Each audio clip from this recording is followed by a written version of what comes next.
Hi everyone, it's Andy from Snowmaking Europe. In this video we are talking about the three biggest issues facing skiers moving into the winter 2025-26 season. We've spent the summer talking to our current guests, potential guests and some of our previous guests, asking them all the same questions and basically surveying them on what they see as the biggest three issues as we move towards the winter. Obviously no surprise that number one on the list was snow reliability and the chances of having or not having snow. Obviously, we are getting warmer winters, we are having bigger rain events, and nobody wants to spend thousands of pounds or euros on a holiday for there then not to be any snow.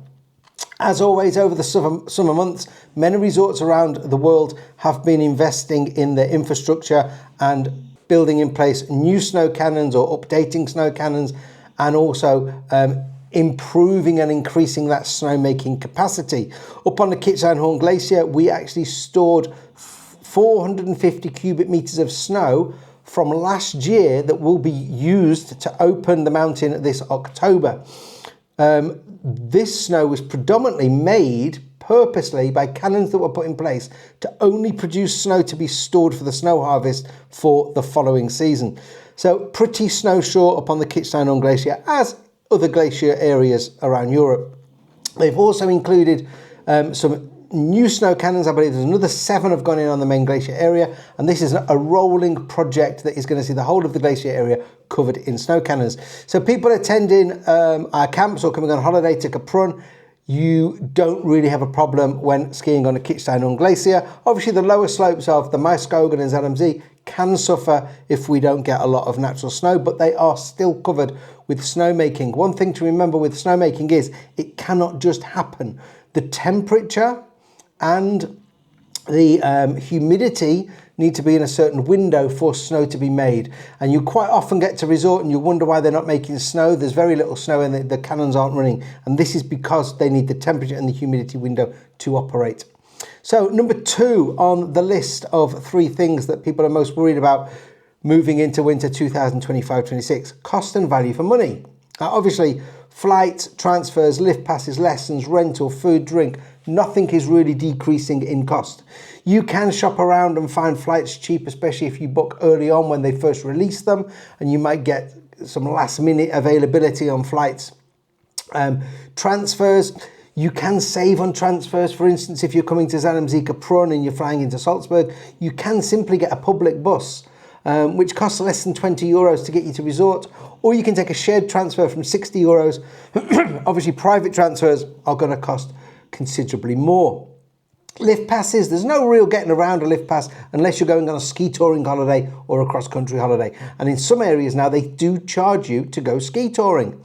So, lift passes, there are sometimes discounts if you pre-book. There are sometimes discounts in resort if you get a lift pass that starts after a certain time. For instance, if you're happy to go out from 11 onwards, you'll probably get a slightly lower price than those people who are at the first lift at 8:15. Ski lessons, best value for money is always going to be group lessons. Private lessons are going to be considerably more. But if you are a group of individuals, there's 4 or 5 of you, all a similar level, booking a private teacher for 1, 2, 3 days and splitting that cost will mean you get a better quality of lesson for your group, and you save a little bit because there's 4 or 5 of you in that lesson rather than you taking a private lesson on your own. Obviously, our camps are extremely good value for money. Our Snowmaking Europe camps are one of the cheapest camps on offer across Europe. If you look at all of the other people who are providing similar style courses, if you are interested, then I will put a link in the description below. So the third thing that most people we spoke to are concerned about going into winter 2025-26 is, are they actually going to build confidence and progress on skis? They no longer want to just get down the hill. Ski slopes are becoming more crowded, especially on winters where there is poor snow. Resorts that have got snow fill up with people being bussed in, and that does affect people's confidence being surrounded by many people. So a lot of people want to know that they're going to be able to ski in control, they're going to be able to improve on their holiday and not just stay on that plateau that they've been on. They're very frustrated with ski school groups being 10 to 12 people for adults and obviously 12 to 14 for kids here in Austria. They see that as a hindrance to their progression, and that is why when we run our ski school groups, or we place you into our groups, we only go a maximum of 6 people in adult lessons, and on our camps, average of 6, never more than 8 people on a camp. And if you are looking to progress in a private lesson, again, I've said this over and over again on other videos, do not just walk into a ski school and book a private lesson. Walk into the ski school and tell them exactly what you want and put them under pressure to give you a teacher that's going to deliver that lesson that you want.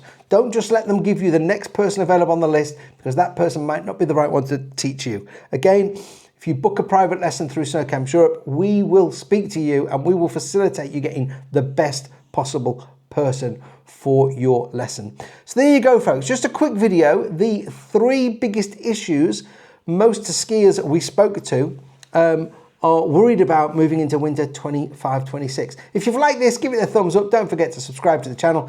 And there will be many more videos now on the run up to opening week here in Kaprun, which is going to be mid-October, and as we go through November with all of the training courses into the main winter season. It's Andy for Snow Camps Europe saying bye for now.